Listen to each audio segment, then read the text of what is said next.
we have been talking about Pakistan's role in Panjshir. That stands exposed. We're picking up several global reactions on the story, with the Iran Foreign Ministry spokesperson also giving out a statement and calling out both Pakistan and Taliban for the latest developments that have come in from Panjshir Valley.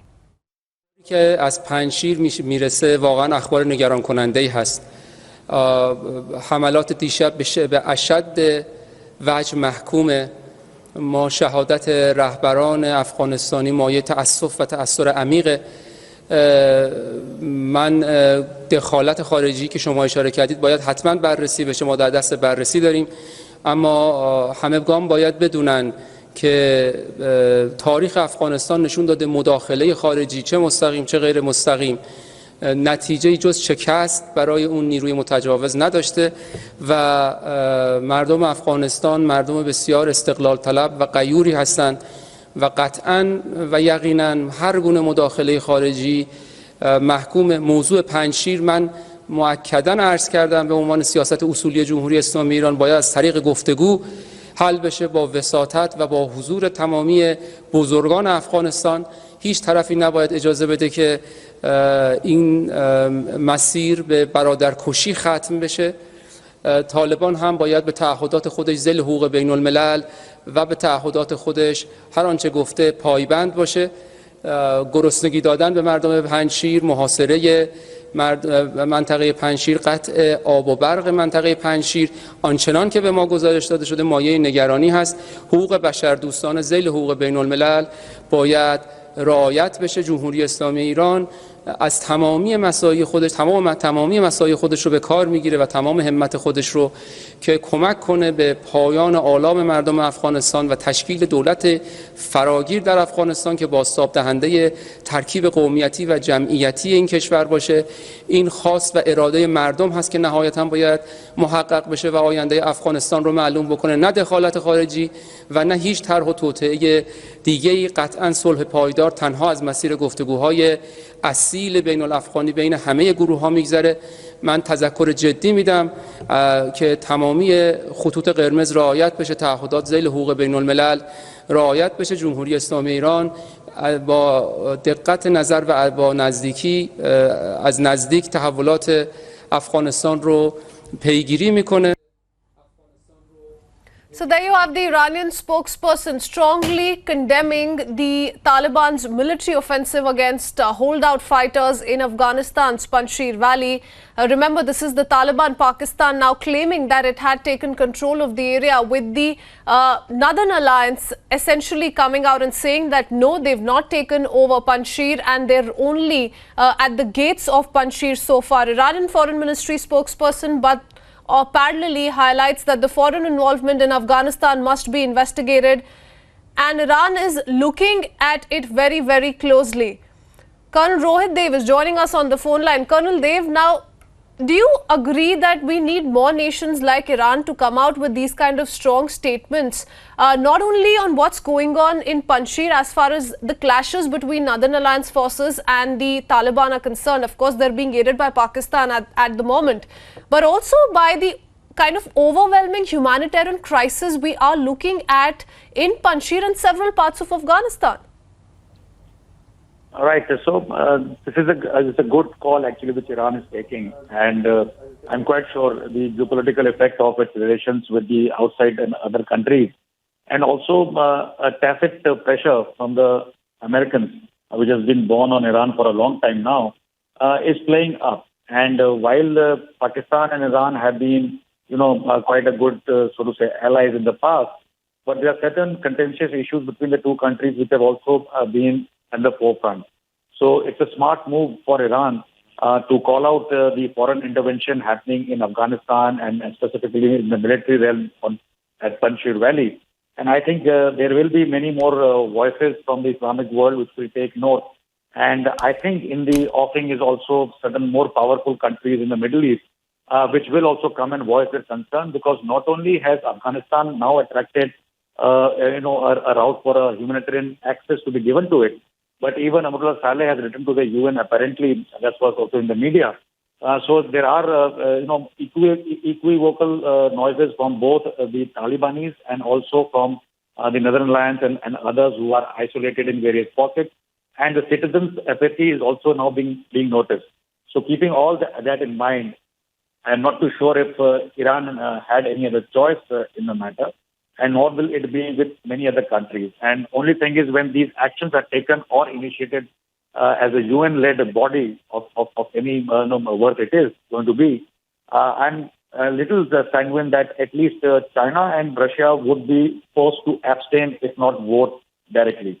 So I think there is some nice geopolitics brewing thanks to the initial initiative taken by Boris Johnson and Macron. That was about a week, 10 days ago. And this is now seeming that this is going to be the trend. Not only there will be pressure on formulation of an amicable, world acceptable kind of a body as Afghan government, but certainly there is now a dire need on two fronts to reduce this violence and also to make sure that humanitarian access is given to Afghanistan and the people of Afghanistan.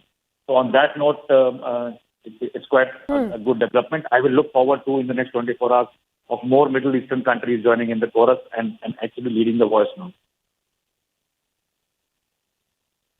And Colonel Rohitdev, what about Pakistan? Does more not need to be done and said against Pakistan at the moment, given that, despite Pakistan internationally being accused of aiding Taliban, we are looking at military intervention after intervention right from August, when we could see their soldiers standing next to Taliban terrorists at some of the border areas with Afghanistan, to what we're seeing in Panjshir now. They're sending out their fighter jets, their choppers, drones to aid the Taliban. Not just that, the ISI chief is in Kabul. He's micromanaging Taliban factions. What more needs to be done about that? Right. So I think there was a nice deal between the U.S. as President Biden announced on global networks. But I'm not too sure if the part of the deal was what Pakistan is doing today. There was a certain leeway given to Pakistan, as I understand. But would that liberty be taken to directly use Pakistani military and their arms and ammunition to quell Panjshir resistance? I'm not too sure if America had that in mind. And that is why when you find a country like Pakistan who gets exultant when it sees, all this happening at its beck and call, I think they are getting the wrong kind of a josh, which will be quelled soon by the World Committee as well. And they are basking in too much of, initial, I can say, glory on the wrong side of the, humanity and wrong side of the world's ethos as well. So now there is a time that a lot of countries are coming together. Lot of people actually, even in the media abroad, who supported the support given to Pakistan by US over decades, calling it an ally. People are coming to the fore to call out Pakistan at this stage. And right from your channel, I think you were one of the first of the block who showed those, ID cards and involvement on national media.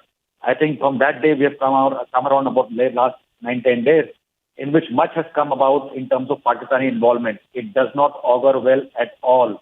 It does not augur well for even the ISI chief to be sitting there and trying to masterminding the proceedings. If they had taken some kind of an undertaking from the West to say, okay, we will quell all kind of resistance and get the governance structure in place, and if they are bribing the West today to say that, well, if you want acceptable government in Afghanistan, it has to be controlled by only Taliban and its factions and friends, and this is the way to do it. And if the way to do it involves killing people in Panjshir, I'm not too sure if the West is going to acknowledge that part of the game. So while they have the mandate, as Pakistan must have been given a task to do, but this is suddenly beyond the calling of their workbook, and they will get into a lot of big bats from all sides. It is a right opportunity. It's an ideal opportunity for countries like India, countries like France, Germany, and others who have stood up to the Pakistanis being involved in terrorist activities and making it a safe haven for global terrorism to emanate from, to together and now create all these as evidences and take them to the world bodies, take them to the UN, the FATF, and also have more chorus around sanctions to be imposed on Pakistan. And when we build that chorus, it's only then when you will find Pakistan not crossing its line and not going out of its boots. So right now it's high time that Pakistan is also tamed and put on strike and not allowed to continue with the mayhem and atrocities on humans and be with the same flavor as they have conducted genocide in Balochistan and other places in Pakistan adjoining areas. They should not be allowed to do that in Panjshir and other areas in Afghanistan. It is not their country. It's an independent country called Afghanistan, and I think they are misleading the line. And they have troubles growing up in Pakistan itself and adjoining areas of AFPAC region. The Balochis are also trying to simmer and heat up the situation. So Pakistan is going to face a lot of music. Even the Taliban and TTP are trying to become a terrorist organization, Yes. trying to put Sharia on Pakistan, boundaries within their boundaries as well. So I think even the ISI chief and Trader Bajwa should look at this, because what it's doing is, in a layman's term and quite jovially, I may say, when putting it lightly, you are inviting India to look at POK more aggressively at this stage. So if you are game for it, so I think there will be a lot of things happening Yes. in nibbling actions along the LOC. So I'm not too sure if Pakistan is, made out in terms of financial and military to do all that. So it should come down to Mother Earth and start, behaving like a responsible citizen, asking for too much. But I think that's the way ahead, and that's where the West is going to dictate terms. I think India should start putting pressure and exerting more pressure along the LC now. Yes. Because Colonel Dev, we don't need more proof of Pakistan's involvement in Afghanistan and how they're working with the Taliban in coordination. They continue to make sure now, at the moment, their interim motive is to make sure that Haqqani network gets maximum representation in the new government. Let's see how this plays out. Thank you, Colonel Dev, for sharing that perspective with us.